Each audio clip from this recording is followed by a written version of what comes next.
páda a utláča. V mene Otca i Syna i Ducha Svätého. Milosť nášho Pána Ježiša Krista, láska Boha Otca i spoločenstvo Ducha Svätého, nech je s vami všetkými. Drahí bratia a sestry, túto svätú omšu dnes obetujem na svoj úmysel. Vo chvíľke ticha teraz si zbuďme lútosť nad svojimi hriechmi. Robme pokánie, ako nás k tomu pozýva aj Panna Mária, aby sme s čistým srdcom mohli sláviť tieto sväté tajomstvá.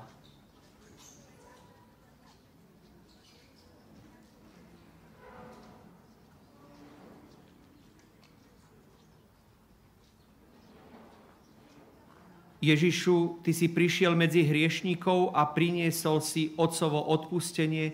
Pane, zmiluj sa. Ty si vydal seba samého na smrť, aby si hriešníkom dal život. Kriste, zmiluj sa.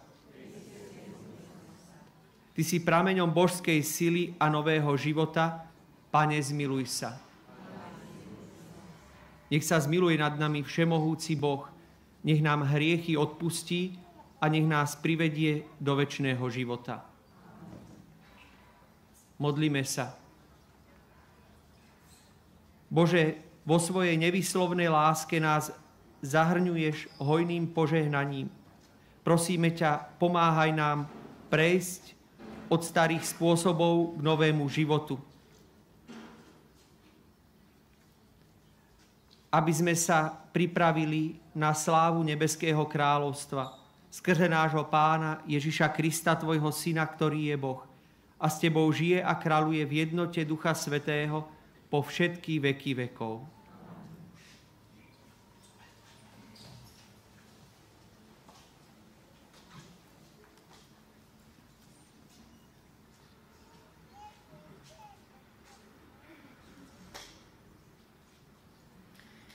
Čítanie z knihy proroka Daniela. Pozri, umieram, hoci som neurobila nič z toho. V Babylone býval muž menom Joakim. Za manželku si vzal veľmi peknú a bohabojnú Hilkiášovú dcéru Zuzanu. Jej rodičia boli spravodliví a svoju dcéru vychovávali podľa Mojžišovho zákona. Joakim bol veľmi bohatý a pri dome mal ovocnú záhradu. A pretože si ho veľmi vážili, schádzali sa u ňoho Židia.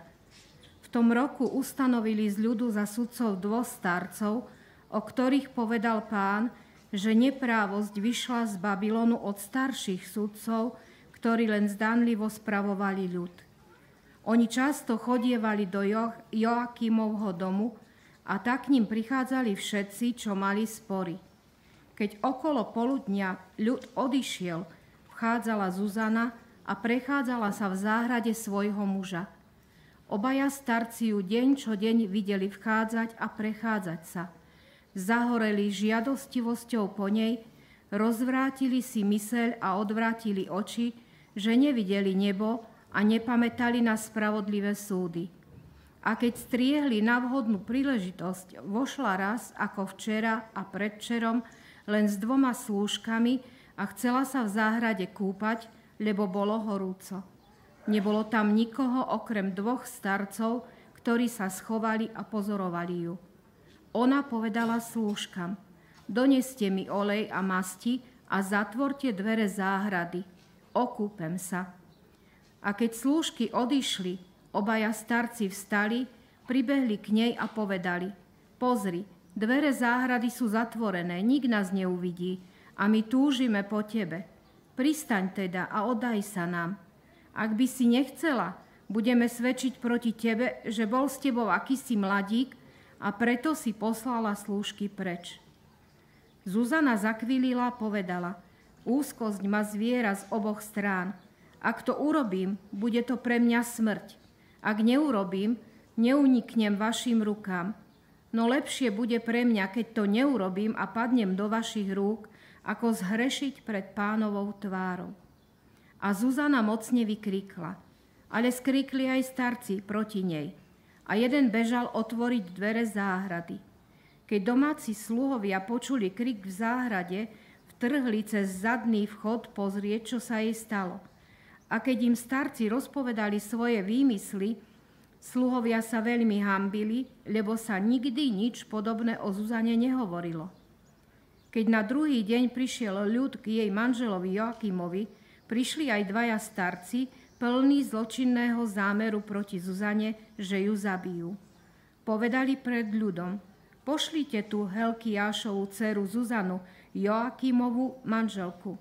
A hneď poslali. Prišla s rodičmi, deťmi a so svojimi príbuznými.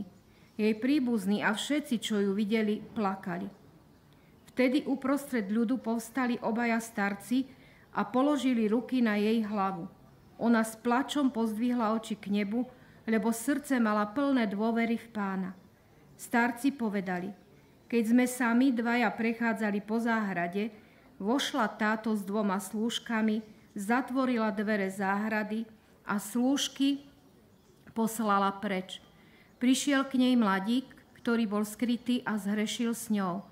Ale my sme boli v rohu záhrady a keď sme videli zločin, bežali sme k ním a videli sme ich spolu hrešiť. Jeho sme nemohli chytiť, pretože bol mocnejší ako my. Otvoril dvere a vyskočil von. Ju sme však chytili a pýtali sme sa, kto bol ten mladík, no nechcela nám prezradiť. Toto môžeme dosvedčiť. Zástup im ako starším ľudu a sudcom uveril a odsúdili ju na smrť. Ale Zuzana mocne vykríkla: Bože večný, ty poznáš skryté veci, ty vieš všetko skôr, ako sa stane. Ty vieš, že krivo proti mne svedčili. Pozri, umieram, hoci som neurobila nič z toho, čo títo zločinne osnovali proti mne. A Pán vyslyšal jej hlas. Keď ju viedli na smrť, Pán vzbudil Svätého Ducha v mladom chlapcovi, ktorý sa volal Daniel, a on vykrikol: Ja nemám vinu na krvi tejto ženy. Všetok ľud sa obrátil k nemu a povedal: Čo je to za reč, čo hovoríš? On si stal doprostred nich a povedal: Takí hlúpi ste, synovia Izraela. Bez súdu, bez skúmania pravdy ste odsúdili dceru Izraela. Obnovte súd, pretože krivo proti nej svedčili.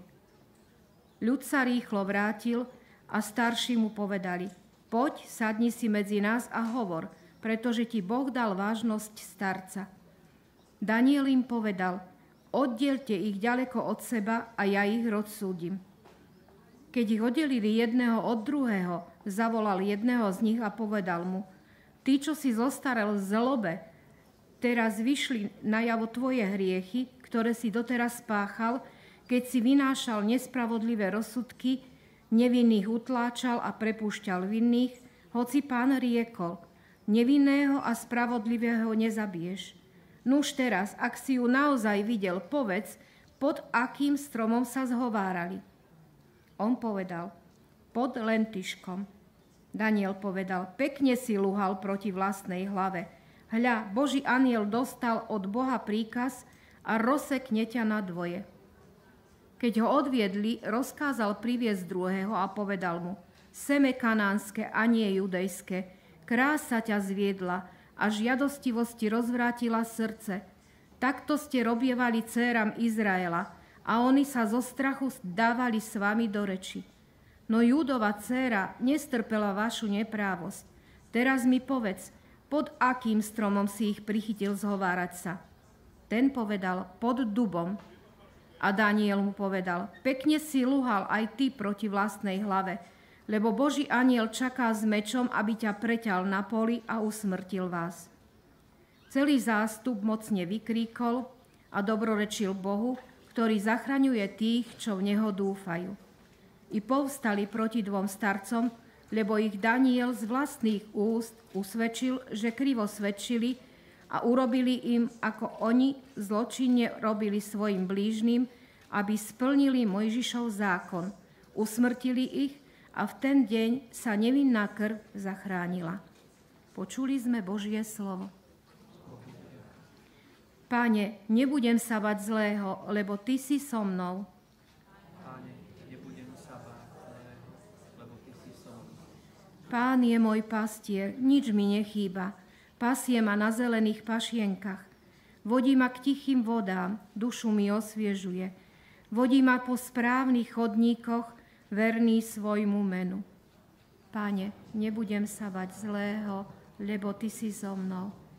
I keby som mal ísť tmavou dolinou, nebudem sa bať zlého, lebo Ty si so mnou. Tvoj prúd a Tvoja palica, tie sú mi útechou. Pane, nebudem sa bať zlého, lebo Ty si so mnou. Prestieraš mi stôl pred očami mojich protivníkov. Leješ mi olej na hlavu a kalich mi naplňaš až po okraj.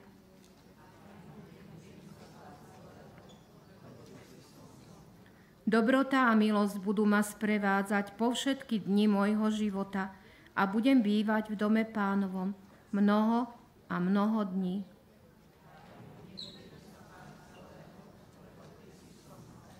Chvála Ti, Kriste, kráľ večnej slávy. Nechcem smrť bezbožného, hovorí Pán, ale aby sa odvrátil od svojej cesty a žil.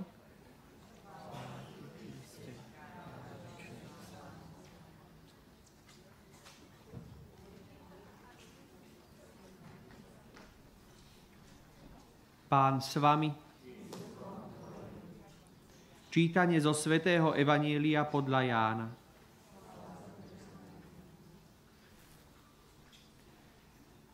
Ježiš povedal farizeom: Ja som svetlo sveta. Kto mňa nasleduje, nebude chodiť vo tmách, ale bude mať svetlo života.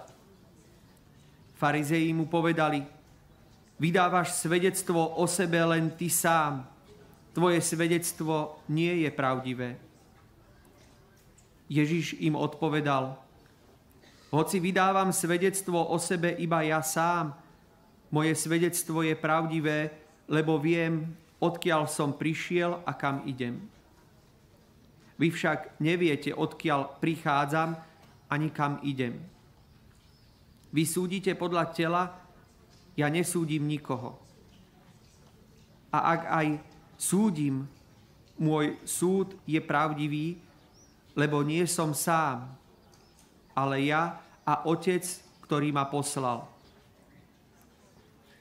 A vo vašom zákone je napísané, že svedectvo dvoch ľudí je pravdivé. Ja sám vydávam svedectvo o sebe a vydáva o mne svedectvo aj Otec, ktorý ma poslal. Opýtali sa ho: Kdeže je tvoj Otec? Ježiš odpovedal: Nepoznáte ani mňa, ani môjho Otca. Keby ste poznali mňa, poznali by ste aj môjho Otca. Tieto slová povedal v pokladničnej sieni, keď učil v chráme. A nik ho nechytil, lebo ešte neprišla jeho hodina. Počuli sme slovo Pánovo.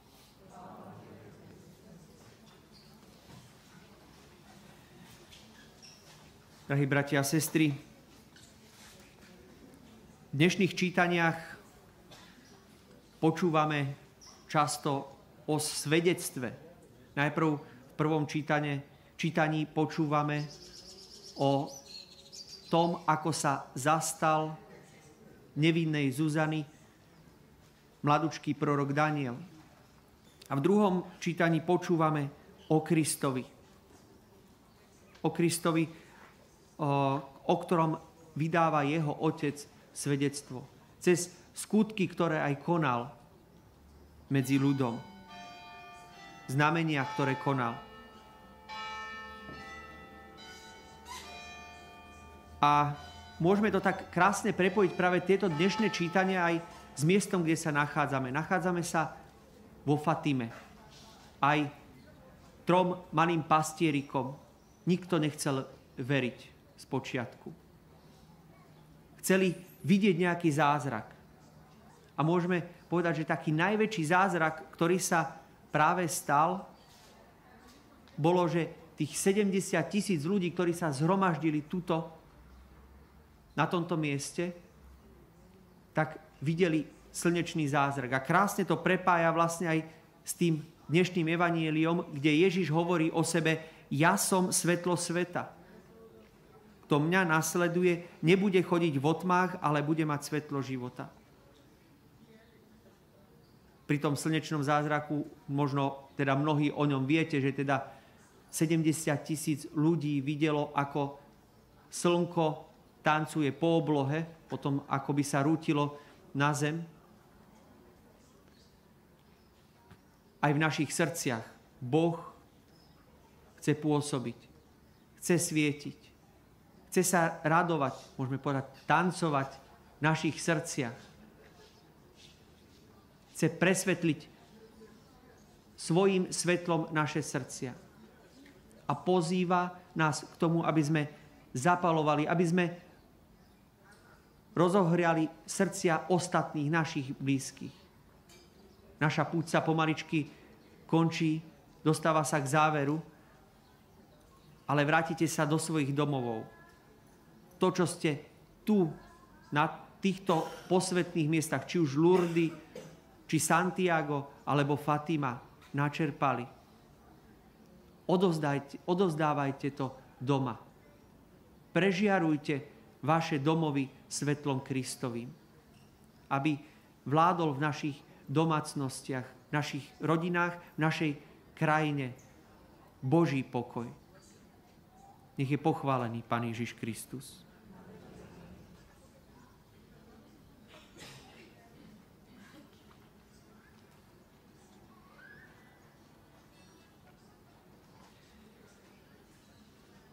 Bratia a sestry, Boh posilňuje tých, ktorí vkladajú do Neho svoju nádej.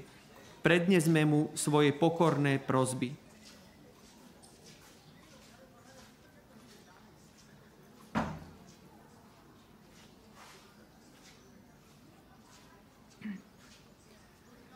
Modlíme sa za spovedníkov, aby boli milosrdnými vysluhovateľmi sviatosti zmierenia. Prosíme ťa, vyslíš nás. Modlíme sa za mužov a ženy, ktorí nemôžu prijať sviatostné manželstvo, aby sa necítili odlúčení od spoločenstva veriacich a cirkvi. Prosíme ťa, vyslíš nás. Modlíme sa za hriešnikov, aby uverili, že aj ich Boh miluje. Prosíme ťa, vyslíš nás. Modlíme sa za tých, ktorí robia pokánie, aby im Boh preukázal svoje milosrdenstvo. Prosíme ťa, vyslíš nás. Modlíme sa za nás, tu prítomných, aby z našich úst nevychádzali nespravodlivé výroky o iných ľuďoch. Prosíme ťa, vyslíš nás. Modlíme sa za zosnulých, aby sa v nebeskej sláve stretli so svojím vykupiteľom. Prosíme ťa, vyslíš nás. Nekonečný Bože, pred Tebou nie je nejakej tajnosti a vo svojej prozreteľnosti vieš všetko, čo sa stane. Vypočuj naše modlitby a daj nám viesť tichý a pokorný život skrze Krista, nášho Pána.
Požehnaný si, Pane Bože, všetkého stvorenia, pretože sme z Tvojej štedrosti prijali tento chlieb. Obetujeme Ti ho ako plod zeme a práce ľudských rúk, aby sa nám stal chlebom života.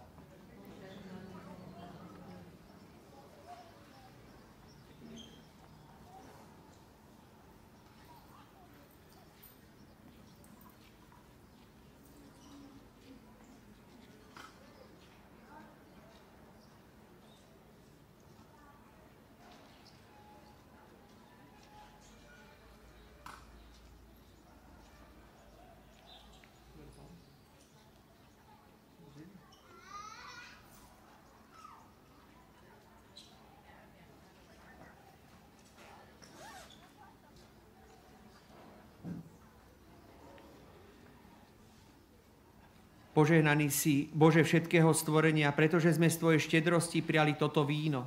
Obetujeme Ti ho ako plod viniča a práce ľudských rúk, aby sa nám stalo duchovným nápojom.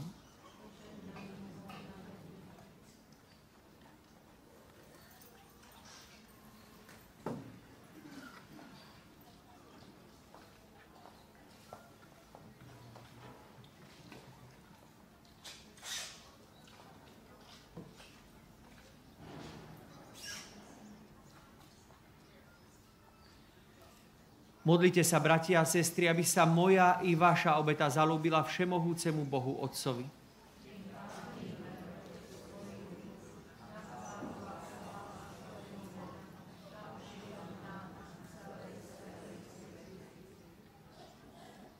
Prosíme ťa, Pane, dopraj, aby sme Ti pri slávení svätých tajomstiev ochotne obetovali aj svoje srdcia, očistené telesným pokáním, skrze Krista, nášho Pána. Pán s vami.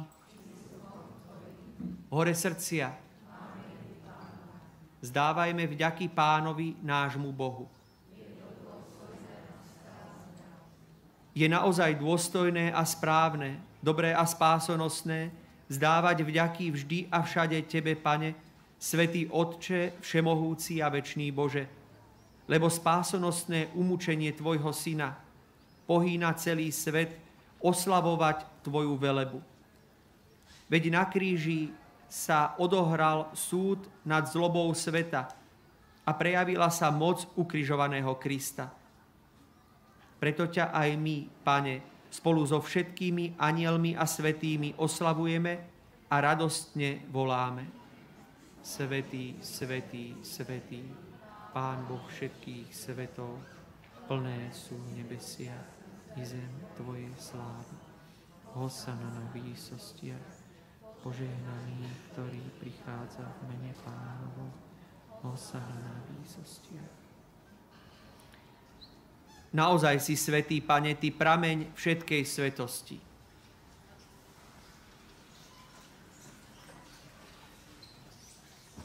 Preto ťa prosíme, posväť tieto dary rosou svojho ducha, aby sa nám stali telom a krvou nášho Pána Ježiša Krista.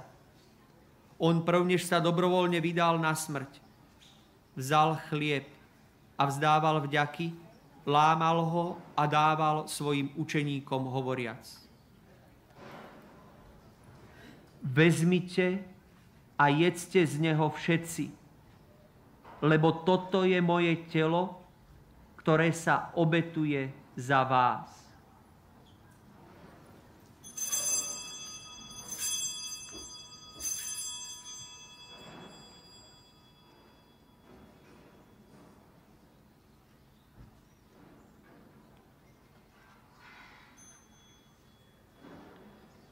Podobne po večeri vzal aj kalich, znova vzdával vďaky a dal ho svojim učeníkom hovoriac: Vezmite a píte z neho všetci, lebo toto je kalich mojej krvi, ktorá sa vylieva za vás i za mnohých na odpustenie hriechov. Je to krv novej a večnej zmluvy. Toto robte na moju pamiatku.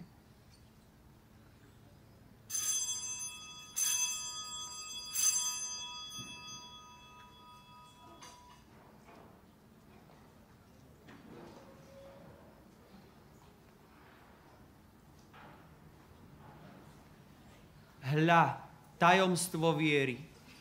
Smrť Tvoju, Pane, zvestujem a Tvoje z mŕtvych vstanie vyznávam, kým prídeš v slávu.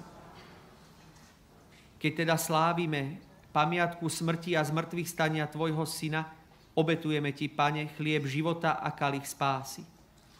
Ďakujeme Ti, že si nás uznal za hodných stáť pred Tvojou tvárou a Tebe slúžiť. Pokorne ťa prosíme, nech nás všetkých, ktorí máme účasť na Kristovom tele a krvi, združí v jedno Duch Svätý. Pamätaj, Pane, na svoju cirkev, rozšírenú po celom svete, a vedí ju k dokonalej láske v jednote s naším pápežom Františkom a s naším biskupom Jozém, i so všetkými biskupmi, kňazmi a diakonmi. Pamätaj i na našich bratov a sestry, čo zomreli v nádeji na vzkriesenie, i na všetkých, ktorí v Tvojej milosti odišli z tohto sveta a príjmi ich do svetla svojej tváre. Prosíme ťa, zmiluj sa nad nami všetkými, aby sme si zaslúžili účasť na večnom živote v spoločenstve s preblahoslavenou Bohorodičkou, Pannou Máriou, so svätým Jozefom jej ženíchom, so svätými apoštolmi a so všetkými svätými, ktorých si mal od vekov zalúbenie, aby sme ťa chválili a oslavovali skrze Tvojho Syna Ježiša Krista.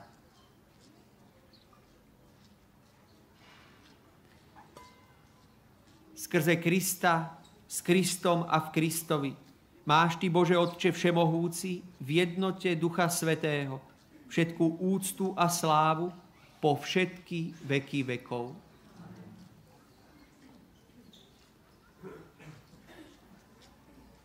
Voláme sa, ak chceme volať Boha našim Otcom, musíme si navzájom odpustiť. Buďme ako jedna rodina a spoločne sa modlíme. Otče náš, ktorý si na nebesiach, posväť sa meno Tvoje, príď kráľovstvo Tvoje, buď vôľa Tvoja, ako v nebi, tak i na zemi. Chlieb náš každodenný daj nám dnes a odpusť nám naše viny, ako i my odpúšťame svojim viníkom. A neuved nás do pokušenia, ale zbav nás zlého. Prosíme ťa, Pane, zbav nás všetkého zla. Udel svoj pokoj našim dňom a príď nám milosrdne na pomoc, aby sme boli vždy uchránení pred hriechom a pred každým nepokojom, kým očakávame blaženú nádej a príchod nášho Spasiteľa Ježiša Krista. Lebo Tvoje je kráľovstvo a moc i sláva na veky. Pane Ježišu Kriste, Ty si povedal svojim apoštolom, pokoj vám zanechávam, svoj pokoj vám dávam. Nehľaď na naše hriechy, ale na vieru svojej cirkvi. A podľa svojej vôle jej milostivo daruj pokoj a jednotu, lebo Ty žiješ a kráľuješ na veky vekov. Pokoj Pánov nech je vždy s vami. Dajte si znak pokoja.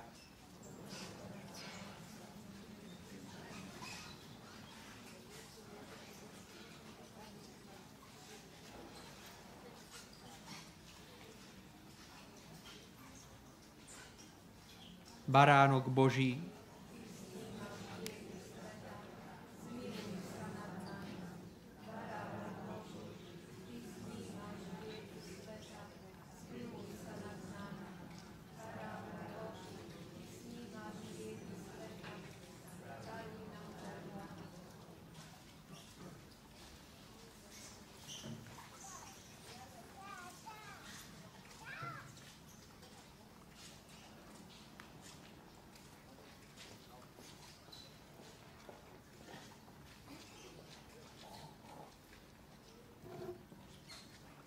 hľa, baránok Boží, ktorý sníma hriechy sveta.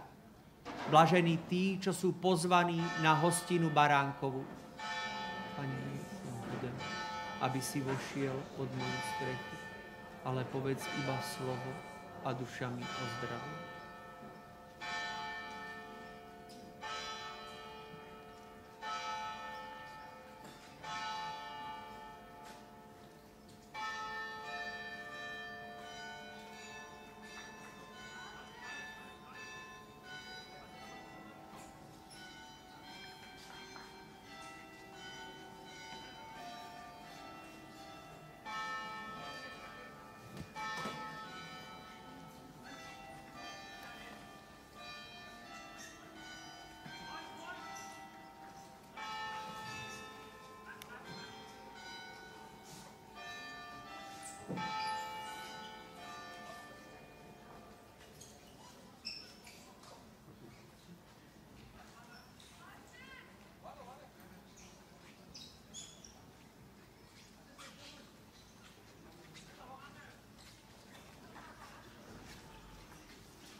Modlíme sa.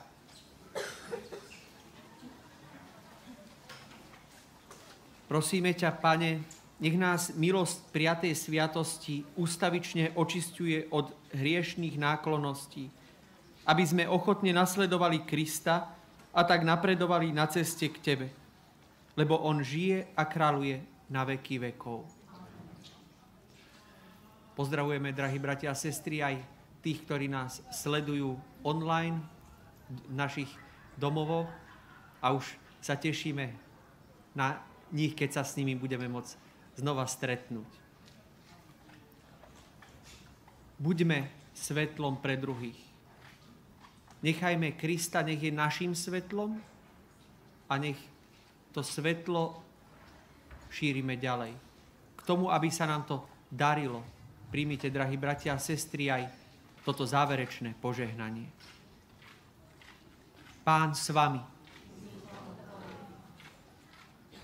Prosíme ťa, Pane, osloboď od hriechov ľud, ktorý ťa vzýva, aby žil svätým spôsobom života a bol uchránený od všetkých pokušení skrze Krista nášho Pána. A požehnanie všemohúceho Boha, Otca i Syna i Ducha Svätého, nech zostúpi na vás a zostane vždy s vami. Choďte v mene Božom.